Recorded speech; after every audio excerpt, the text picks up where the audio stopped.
Absolutely right. This is a time for responsible leadership, not crass partisanship. The situation requires additional tools not held by other federal, provincial, or territorial law. It's what responsible leadership requires.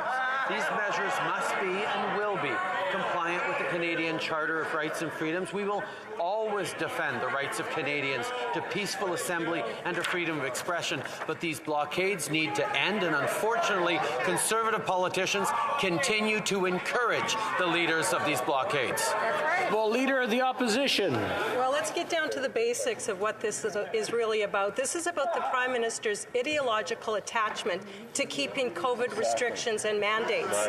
63% of Canadians want the restrictions and mandates to end.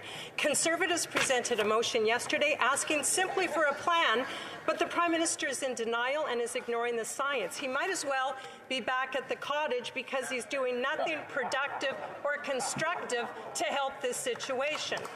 Can the Prime Minister tell Canadians when he will end the divisive, outdated and unscientific mandate and restrictions?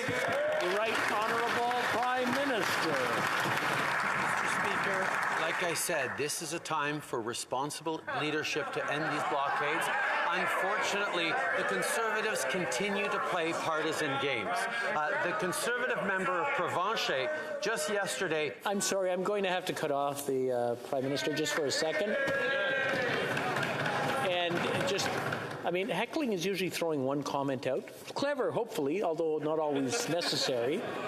But what I'm hearing is someone bullying and trying to drown someone out. That's not heckling. I just want everyone to take a deep breath, and I'll let the Prime Minister start from the top, please.